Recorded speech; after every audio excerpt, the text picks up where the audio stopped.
ঘরের ভিতরে আপনাদের শহরে বড় লোকদের মধ্যে খুবই দেখা যায় শোকেসের ভিতরে হরিণীর মূর্তি, তারপরে কুত্তের মূর্তি, বিড়ালের মূর্তি, বাঘের মূর্তি, এ মূর্তি ও মূর্তি ইত্যাদি মূর্তি শোকেস ভরে সাজাইয়া যাই নামাজটারে সামনে দিয়া যাই নামাজটা বিছাইয়া এবার সিজদা দেয়ার নামাজের মধ্যে কয় লা আবুদু মা তাবুদুন, আমি তোমারে পুজো অবশ্যই শুরু করে দিছি, এখন থেকে নিয়মিত পুজো করব।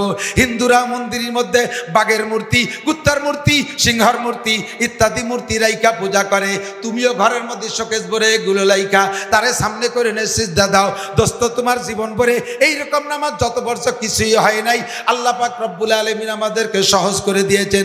আমার নবীও বলে দিয়েছেন মান কানা ফি সালাতি ইমামুন ফাকিরাতুল ইমামি লাহু কিরাতুন, যার নামাজে ইমাম আছে ইমামের কিরাতি তার কিরাত। আমাদের মুসল্লিদেরকে ইমামের পিছনে সূরা ফাতিহা পড়া লাগবে, কথা কয় না?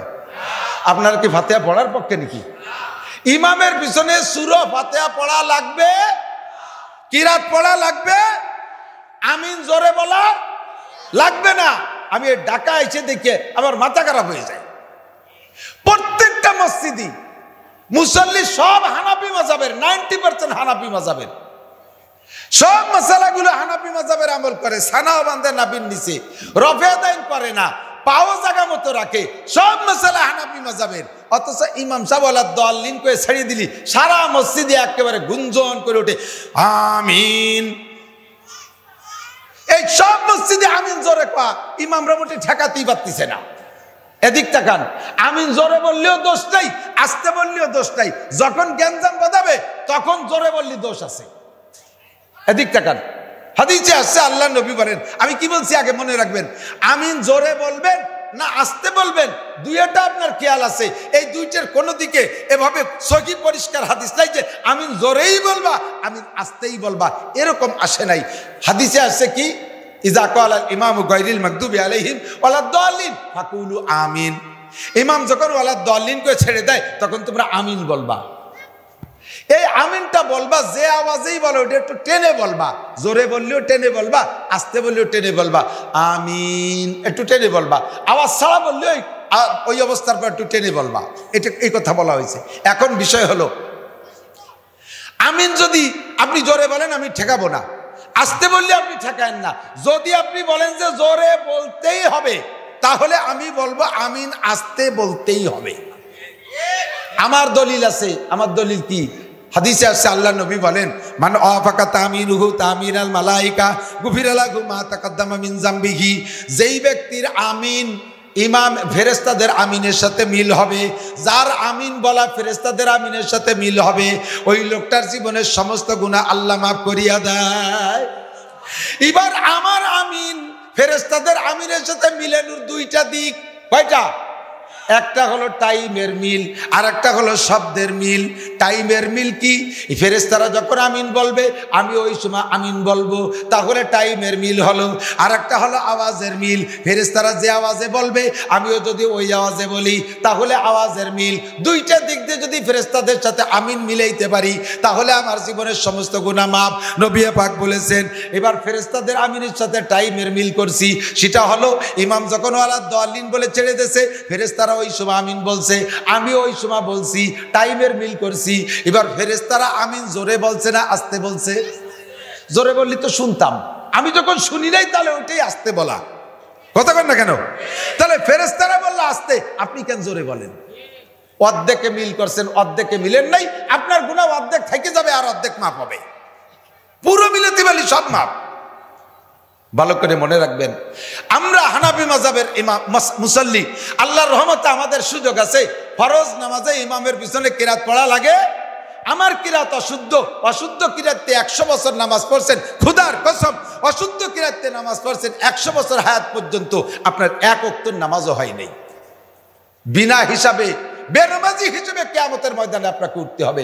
বান্দা তুমি ইংরেজি পারো, অঙ্ক পারো, সায়েন্স পারো, বিজ্ঞান পারো, কেমিস্ট পারো, কত কিছু পারো, কত না পারা তা পারা শিখছো, কেন তুমি কোরআন শরীফ পড়া শিখলে না?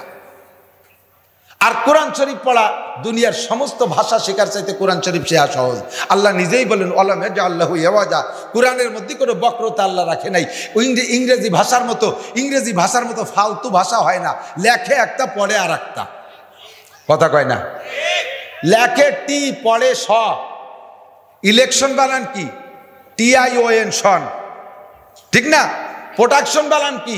TION, টন হবে, তার সন কয়। সিএ হিসে এল কে হবে, সোল কে কয় স। এল গেল কোন জায়গা? যে এলরে যদি না বলিস তাহলে হিস কে? কথা কর না কে? MOTHER হবে মতিয়ার, তা কয় মাদার। লেখে একটার পড়ে আর একটা, এতটা ফালতু ভাষা। লেখে জি, পড়ে গ। আবার যদি সব জায়গায় জি রে গ পড়তো তালি করে দুঃখ ছিল না। আবার জায়গায় জায়গায় জি রে জিও পড়ে।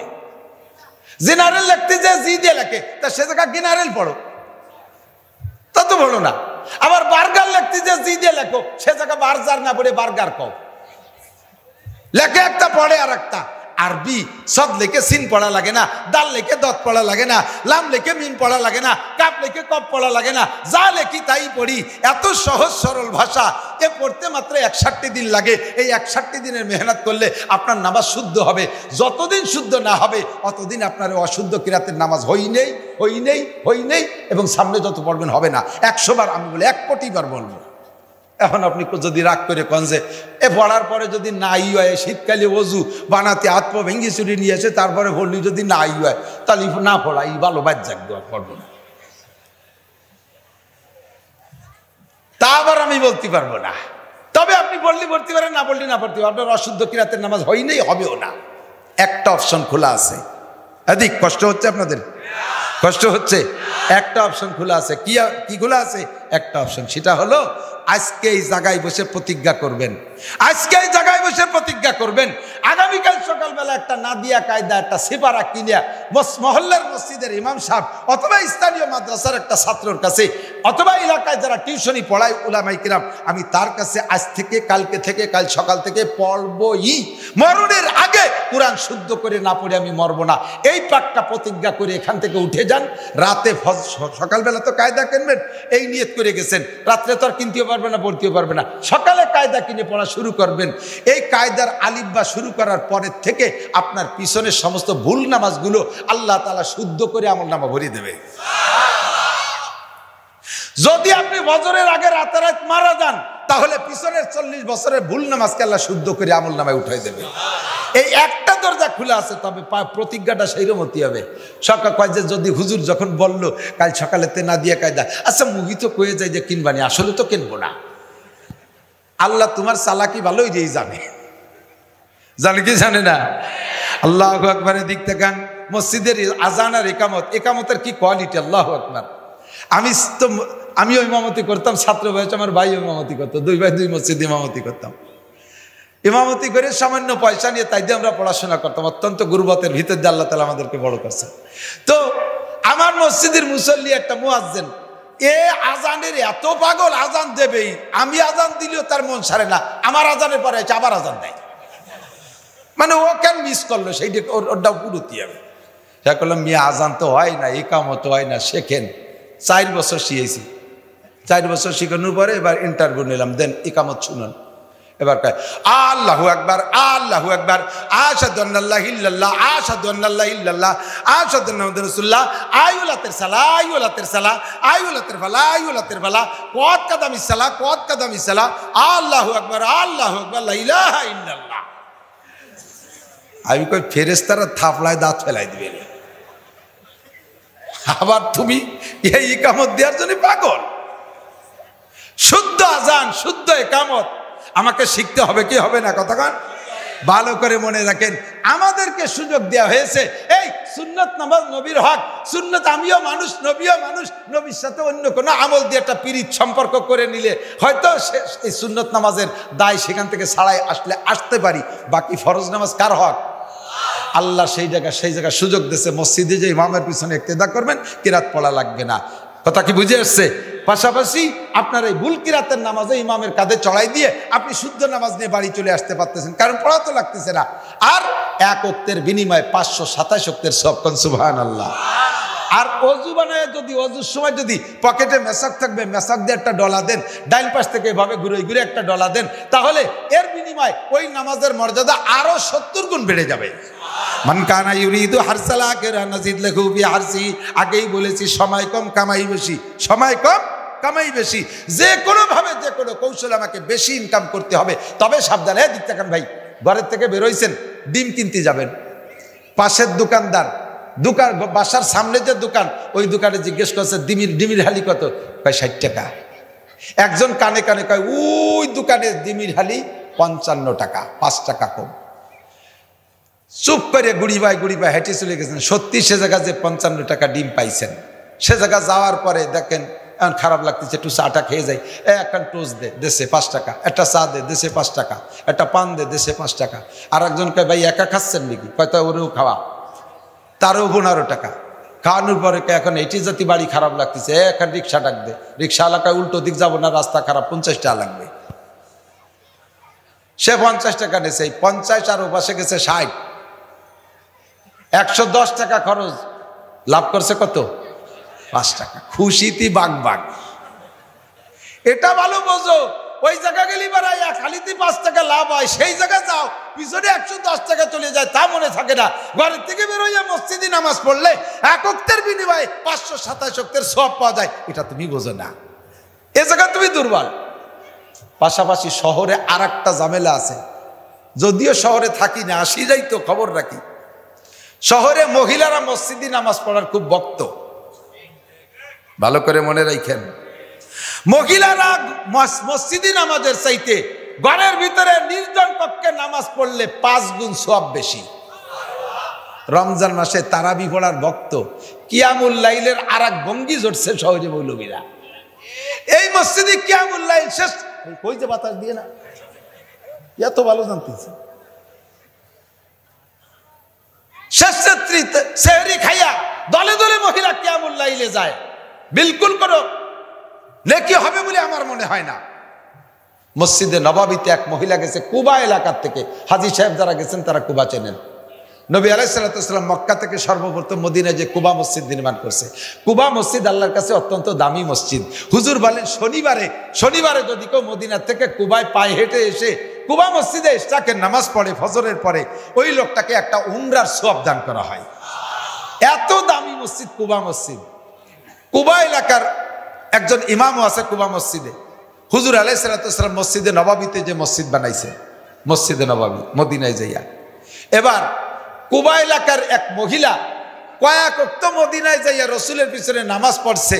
এরপরে একদিন ঘরের ভিতরে সিদ্দিকা আয়েশা রাদিয়াল্লাহু তাআলা ঘরের মধ্যে দিয়ে যাইয়া হুজুরের কাছে বলছে, হুজুর আপনার পিছনে নামাজ পড়তে যে কেমন লাগে, কি করব হুজুর, আমি তো বাড়ি কুবায়, আমার মনে চায় আমি 5 ওয়াক্ত আপনার পিছনে এসে নামাজ পড়ি। আপনি বলেছেন আপনার পিছনে নামাজ পড়লে এই মসজিদে নববীতে পড়লে কোনো রেওয়ায়তে 1000, কোনো রেওয়ায়তে 10,000, কোনো রেওয়ায়তে আছে 50,000 ওয়াক্ত, অন্য মসজিদের 50 গুণ বেশি, 50,000 গুণ বেশি সওয়াব পাওয়া যায়। এই জন্য হুজুর আপনার মসজিদে আমার নামাজ পড়তে আসতে মনে চায়। হুজুর মহিলাটাকে সাবাস দিলেন, আল্লাহ তাআলা তোমার যৌক, শৌক, আগ্রহ, মনের গতি আরো বাড়াই দিক, তোমার আমল নামা আল্লাহ তাআলা নেকি দিয়ে ভরে দিক। এভাবে মহিলাটাকে উৎসাহিত করলেন। খেয়াল করে একটা একটা করে কথা বুঝতে হবে। কথায় কি বোঝা গেছে? নবী মহিলাকে এভাবে উৎসাহিত করলেন, এমন ভাবে তাকে প্রশংসা করলেন, তাতে মনে হয় যেন তারে 5 ওয়াক্তই কুবা থেকে মদিনার মসজিদে নববীতে যাওয়ার অনুমতি দিয়েছে। আপাতত পর্যন্ত বোঝা যাচ্ছে তাই। এরপরে হুজুর বললেন, ওমা তুমি এই মসজিদে নামাজ পড়তে আসবা কি জন্য? হুজুর আপনার পিছনে নামাজ পড়লে শুনছি 50,000 গুণ বেশি সওয়াব পাওয়া যাবে, সেই জন্যে। হুজুর বললেন, যদি সত্যি সওয়াবের জন্যে আমার পিছনে নামাজ পড়তে আসতে চাও, নেকি বেশির আশায়, তাহলে তোমাকে এর চেয়ে বেশি নেকি হয় এরকম পরামর্শ দেব। তো বলে হুজুর বলেন, এবং সেটা সহজও হবে। বলেন ভাই, তুমি কুবা থেকে আমার মসজিদে এসে নামাজ পড়লে যেই নেকি হবে, তোমার কুবার মহল্লার মসজিদে নামাজ পড়লে তার চেয়ে বেশি নেকি হবে। এবার বলেন, মহিলাকে কি মসজিদে নববীতে রাখছে না কুবা মসজিদে পাঠাইছে? তবে এখনো মসজিদে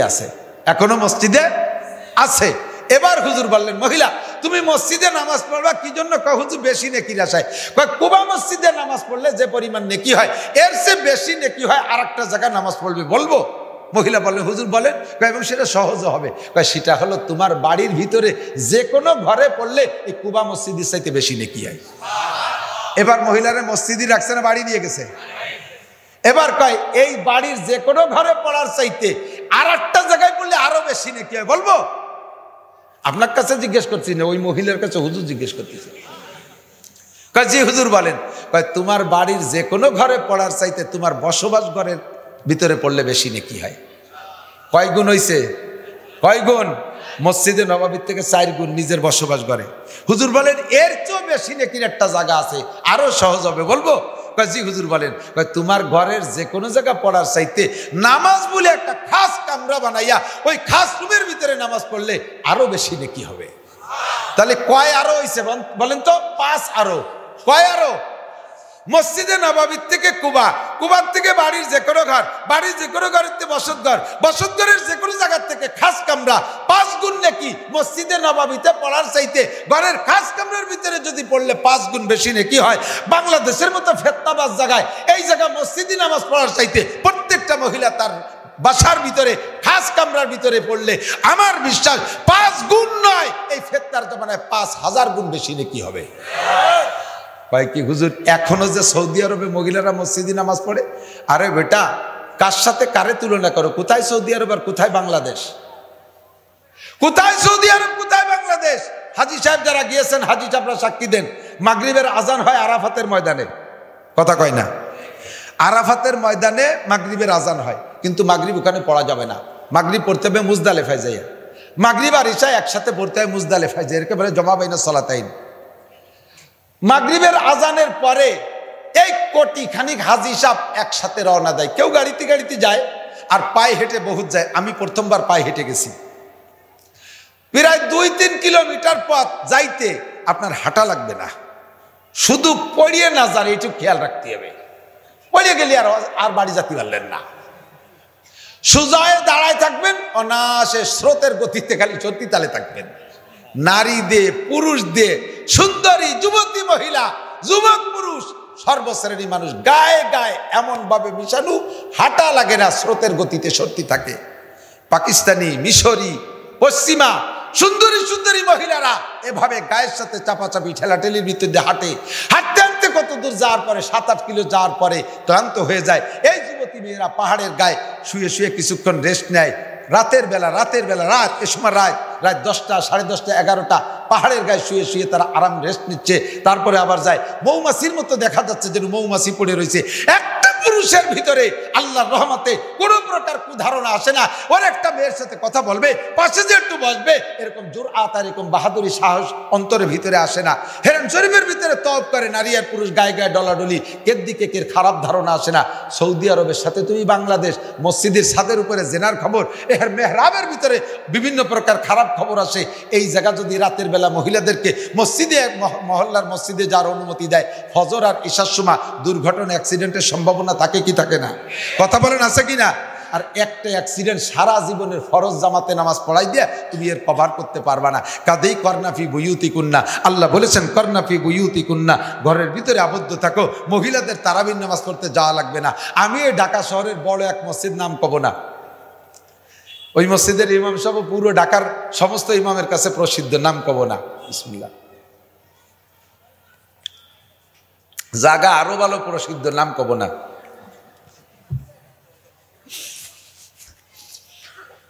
25 থেকে 27 বছর আগে হবে। তখন সবে মাত্র মুহাদ্দিস শিক্ষকতা শুরু করছি। আসছি মাদ্রাসার কালেকশনে রমজান মাসে। ওই মসজিদের উল্লেখযোগ্য মুসল্লি একজন আমাদের মাদ্রাসার এলাকার ইঞ্জিনিয়ার সাহেব। তো উনি ইমাম সাহেবকে বলে দিলেন যে হুজুর আমার মাদ্রাসার মুহাদ্দিস অমুক আসছে, একটু এলান দেন। শিল্পপতি, কোটিপতি, এলাকার সব তো বড় লোক মুসল্লি, এরাই 1000, 1500 এরকম করে টাকা দিলি হুজুর এই জায়গাতে বাড়ি চলে যেতে পারবে লাখখানিক নিয়ে, এই আশায় উনি বলছে। তো ইমাম সাহেব সেই কথার পর এলান দেশে, পুরুষটা মনে হয় 2-3 জনে কিছু দেশে নাকি আল্লাহ জানে, তেমন পুরুষটা দিল না।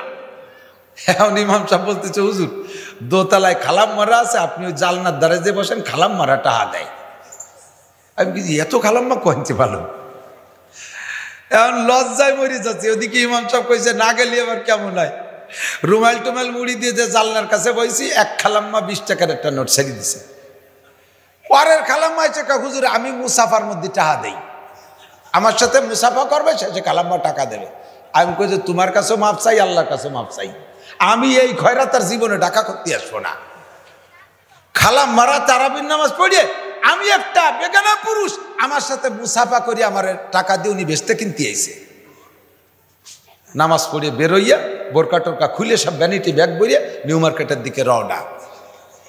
তারাবি ফুড়ে বস্তা বইয়ে কাবাইরে নিয়ে গেছে। শয়তানি বাদ দাও। কর্নাফি বুয়ুতি কুন্না, মহিলারা নামাজ পড়বে ঘরে, মহিলারা নামাজ পড়বে। আমরা নামাজ পড়বো কোথায়? জোরে বলেন কোথায়? মসজিদে নামাজ পড়বেন। এক ওয়াক্তের বিনিময়ে 527 ওয়াক্তের নামাজের সওয়াব। এবং আপনার কিরাত ভুল হলেও যেহেতু কিরাত পড়া লাগতেছে না, ইমাম সাহেবের কাঁধে ভর দিয়ে আপনি একটা সহি নামাজ নিয়ে চলে যাচ্ছেন। কিয়ামতে ইমাম সাহেব ধরা খেয়ে যেতে পারে, কিন্তু আপনি আল্লাহর রহমতে বেঁচে যাবেন। 2 নম্বর, আল্লাহু আকবার। আমার দিক তাকান। সময় কম কামাই বেশি, মনে আছে নাকি? সময় কম কামাই বেশি, অল্প সময় বেশি কামাই করব। আল্লাহ নবী বলেন, মান তামাসসাকা বিসুন্নতি ইনদা ফাসাদে উম্মতি ফালাহু আজরু মিয়াতি শহীদ। যে সময় ফিতনার জামানা, যে সময় দুনিয়া থেকে সুন্নাতগুলো মিটে যাওয়ার সম্ভাবনা দেখা দেবে, মুসলমানের অলসতার কারণে সুন্নত থাকবে না, আর মুসলমানদের অপকৌশলের চেষ্টায় সুন্নতগুলো জগৎ থেকে বিলুপ্ত হতে থাকবে, ওই সময় একটা সুন্নতের পর আমল করলে, আমার দিক তাকান, এই সময় একটা সুন্নতের পর আমল করলে আপনার আমল নামায় আল্লাহ নবী বলেন, আমার সাথে যারা উহুদ বদর খন্দকে গিয়া খয়বারে গিয়ে যুদ্ধ করে কাফেরের মোকাবেলায় লড়তে লড়তে শহীদ হয়ে গেছে, এই রকম শহীদের 100 শহীদের সব তোমার আমল নামায় লিখে দেওয়া হবে। একটা সুন্নতের বিনিময় যে সময় সুন্নত বিলুপ্ত হতে থাকবে। ভাই এদিক তাকান। তিরমিজি শরীফ 2 খণ্ডের একেবারে নাম্বার 1 হাদিস, 1 নম্বর হাদিস। আল্লাহ নবী বলেন, সাহাবী বলেন, মা আকালা রাসূলুল্লাহ সাল্লাল্লাহু আলাইহি ওয়াসাল্লাম আলা খিওয়ানিন ওয়ালা সুকুরুজাতিন আমা খুবিজা লাহু মুরাক্কাকুন। নবী পাক সাল্লাল্লাহু আলাইহি ওয়াসাল্লাম কখনো চেয়ারে বসে টেবিলে খাই নাই। চেয়ারে বসে টেবিলে দস্তারখানা ছাড়া হুজুর খানা খান নেই। এখন যদি এই ঢাকা শহরের 5 তলা 7 তলা বনানী গুলশান এই এলাকার বড় লোকরা যদি চেয়ার টেবিলই না খাইয়া যদি দস্তারখান বিছাই ফ্লোরে মাদুর বিছাই দেয়, আর এক বড় লোক ওই বাড়ি দাওয়াত খাতি যায়, সে তো নিচেই বসবেই না, ওরে ধিক্কার দেবে, তুই কি খয়রাইতে হয়ে গেছিস, দালান বেসে ডাইনিং টেবিল কেন, যদি তোর পয়সা না থাকে রাস্তায় থাল পাইতে ভয় আমরা টাকা দেওয়ানি, কেসা ধিক্কার চিন্তা করতে পারেন? দস্তারখানকে টিটকারি কইরা তারে দিয়ে এখন ডাইনিং টেবিল কিনায়। চলছে কি চলছে না কথা বলেন? সুন্নত বিলুপ্তির পথে। 99% মাদ্রাসার ছাত্রদের কাছে পর্যন্ত মেসাক খুঁজলে পাওয়া যাবে না। মেসাক বাদ দিয়ে সব বিরাস ফায়ার শুরু করে দেয়, গোমেতে উঠেই পেপসোডেন্ট দিয়ে বিরাস ফায়ার শুরু করে দেয়। 1 কোটি টাকা দামের স্বর্ণের বিরাস দিয়ে দাঁত মাজলেও খোদার কসম আজ করলে কি হবে না, অর্ধেক নিয়ে কি হবে না। গাছের একটা ডাল দিয়ে একটা ডলা দিলে সুন্নতের নিয়েতে 100 শহীদের সওয়াব পেয়ে যাবেন। কোন সুবহানাল্লাহ। এ সময় সুন্নত বিলুপ্তির পথে। কত বড় ফিতনার জামানা। যুবক ছেলে 25 বছরে কলেজে পড়া, বিশ্ববিদ্যালয়ে পড়া যুবক ছেলে, এ যদি দাড়ি রাখে বাপেই তার ঠাট্টা করে, তুই এই বয়সে বুড়ো হয়ে গেলি কে?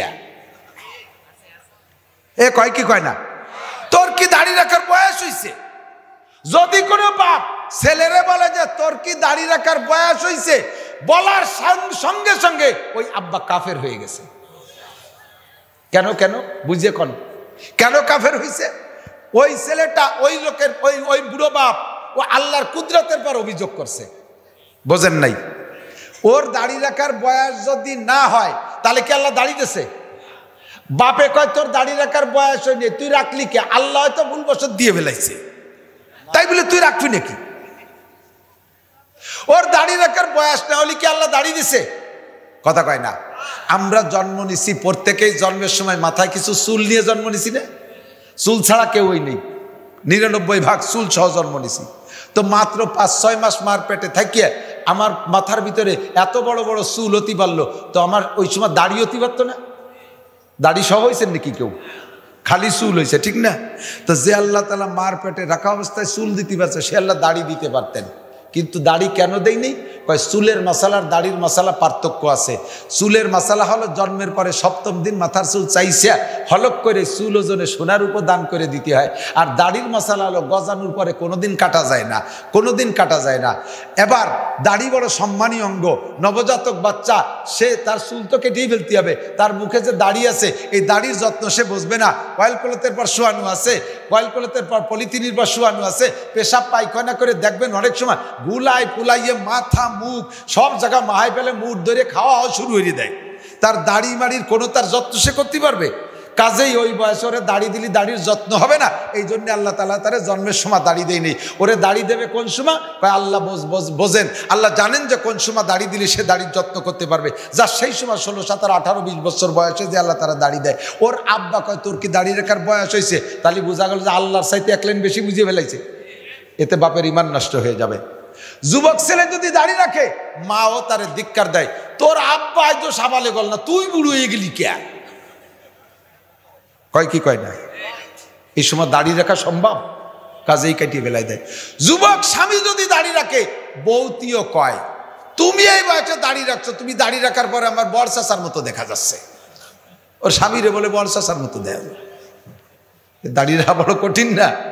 কলেজের ছেলে যদি জামা জুব্ব পরে, তার সাথীরা হুজুর কয়ে ভ্যাক্সি মারে, ও হুজুর, এ কয় কি কয় না, ব্যঙ্গ করে। তাহলে হুজুর সাজা বড় কঠিন।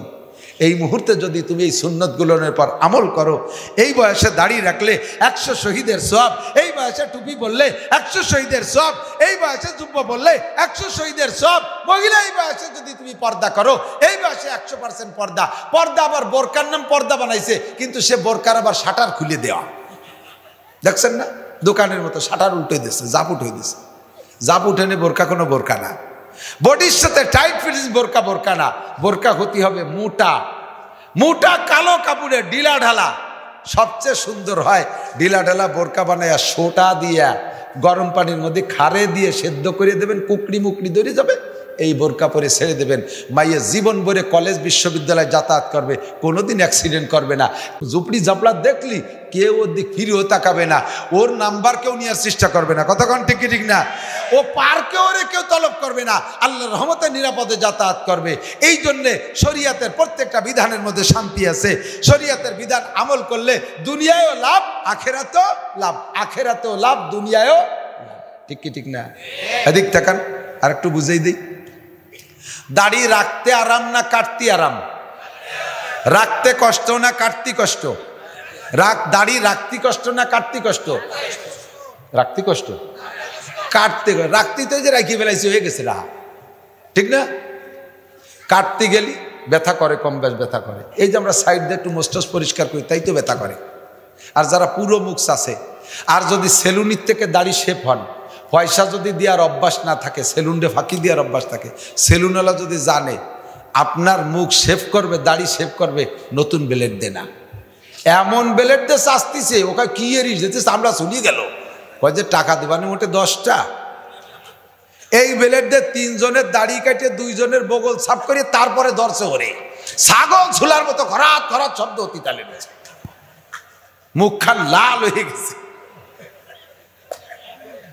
ঠিক কিনা? তাহলে রাখার মধ্যে শান্তি না কাটার মধ্যে শান্তি? রাখার মধ্যে শান্তি, কাটার মধ্যে শান্তি না রাখার মধ্যে শান্তি? রেখে দিচ্ছি, কোনো সমস্যা নাই। বাকি দেখেন, রাখা দাড়িতে, দাড়ি যারা রাখছেন তার মুখে একটু হাত দিয়ে দেখেন তো, স্পঞ্জ করে, ফোম, ঠিক না? বড় মজা লাগে। আর চাষার পরে একদিন পরে একটু আগা বেরোলে আজ দিয়ে ডলা দিয়ে দেন, হাতের সামলা চুলি যাবে, ঠিক কিনা? আল্লাহু আকবার। দাড়ি রাখায় তো নেকি।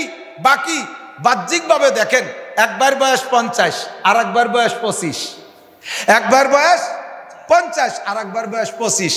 এই 50 বছরে ভাই দাড়ি দুড়ি কাটিয়ে একবারে জেন্টেল ইয়াং। আর 25 বছরের ছোট ভাইটা, সে দাড়ি রেখে একেবারে মুরব্বী হয়ে গেছে। 2 ভাই একসাথে দোকানে যাবেন, দোকানে যদি একটা বসার ব্যবস্থা, একটা টুল থাকে, টুলটা কে পাবে কন্ত? দাড়িওয়ালা পাবে। দোকানদার ওই বড় ভাইরে এ ছেলে পেলে সরি দাঁড়াও, ছোট ভাইরে কাকা আপনি বসেন, কাকা কইয়া সম্মান করিয়া তারে টুলে চেয়ারে বসাবে। আর 55 বছরের ভাই রেখা এ ছেলে পেলে নিচে নামি দাঁড়াও। দুনিয়ায় যেমন আপনার সম্মান অসম্মানের পার্থক্য, আখেরাতে যে এরকম হয়ে যাবে, আখেরাতে যে এরকম হয়ে যাবে। এজন্য হুজুর বলেন, মান কানা, আল্লাহ পাক বলেন, মান কানা ইউরিদু হারসাল আখিরা নাজিদ লাহু ফি হারসিহি। যে ব্যক্তি আখিরাতের ক্ষেত চাষ করে, আল্লাহ তার আখিরাতের ক্ষেতের ভিতরে হাজার হাজার বরকত দেয়। পাশাপাশি উলামায়ে কিরাম আছে, শুনে দেখতে পারেন। এদিক এদিক যে ব্যক্তি আখিরাতের ক্ষেত চাষ করে, তার অল্প চাষে বেশি ফসল। কোনো জায়গা আল্লাহ বলেন নাই যদি কেউরে আমি আখিরাত দেই তারে দুনিয়া দেব না, তা না। আখিরাত যদি কেউরে দেই তারে দুনিয়া দেব না, তা না। আল্লাহ পাক এ কথা বলেন নাই।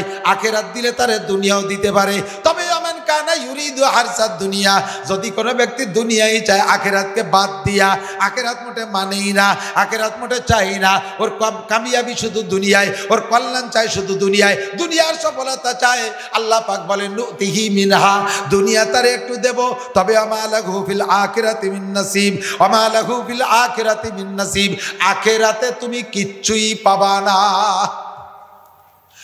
আমরা ইবাদত বন্দেগী করি কি দুনিয়া পাওয়ার জন্য না আখিরাত?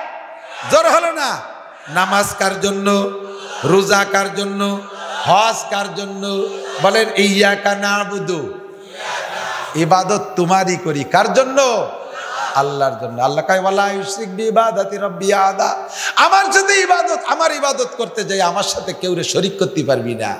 এদিক তাকান, ইবাদতের মধ্যে আল্লাহর সাথে শরীক করলে ইবাদতে কিচ্ছু থাকে না। ওয়া মান ইউশরিক বিল্লাহ ফাকাদ হাবিতাত আমালুহু, যে ব্যক্তি ইবাদতের মধ্যে শিরিক করে আল্লাহর সাথে, ওই লোকটা যত আমল করুক কোনো আমল তার আমলনামায় থাকে না। একটু বুঝতে হবে, আমার দিকে একটু বুঝতে হবে। শেষের দিক চলে আসছে, আর কষ্ট দেব না, আমারও কষ্ট হয়ে গেছে। এদিকে আসেন, ইবাদতের মধ্যে শিরিক কারে কয় একটু বুঝে নেওয়া যাবে না? বহুত জায়গায় স্টেজে যাইয়া দেখি ডাইন পাশে একটা চেয়ার খালি পড়ে রয়েছে, বসে নাই কেউ। ডাইন পাশে একটা চেয়ার খালি পড়ে রয়েছে, বসে নাই। আমি যে বলি যে এই চেয়ারে একজন বসেন, কয় না ও চেয়ার হলো সভাপতি। তা সভাপতিরে বসান, কয় না উনি আসে নাই। কেন আসে নাই? উনি একটু রাগ করছে। কি রাগ? উনার নাম পোস্টারে দিছি, কিন্তু উনি এবার হলো হজ করে আইছে, তা আল হাজ লেখা হয় নেই। উনি হাজিতে আল লাগাই আছে, সেই আল ও জায়গা দেই নেই। উনি রাগেতে গরম, 8 লক্ষ টাকা দিয়ে হজ করছি, ফার্স্ট ক্লাস প্যাকেজে হজ করছি, জমজম টাওয়ারে থাকছি, আমার লাখ লাখ টাকার হজ, আজকে একটু কাগজে লিখতে কয় টাকা লাগতো আমি দিতাম, টাকা চাইতে দিতাম। সে আলহাজ লেখেন, আমি কিভাবে চেয়ারে বসবো? উনি বসতেই পারতেছে না চেয়ারে আলহাজের অভাবে। এই যে হজ করছে, এটা কি আল্লাহর জন্য না কাগজে আলহাজ লেখানোর জন্য? এর নাম শিরিক ফিল হজ, শিরিক ফিল ইবাদত। আমি 50,000 টাকা দিছি, আমার নামটা বললো না। তুমি টাকা দিছো কি নাম কলানোর জন্য? যদি টাকা দিয়ে নামের প্রশংসার লোভ করো তাহলে তোমার কিচ্ছুই হবে না। আপনি তো আগে নামাজ পড়তেন না, এখন যে নামাজ পড়েন, কয় যে এই বুড়ো বয়সে নামাজ না পড়লে মানসি কি কয়? এই যে বুড়ো বয়সে নামাজ পড়তেছে, এটা আল্লাহর জন্য না, মানুষের মুখ ঠেকানোর জন্য। এই নামাজ হলো শিরিক ফিল ইবাদত। নামাজের জায়গায়, অথচ আপনি নেকি পাচ্ছেন না।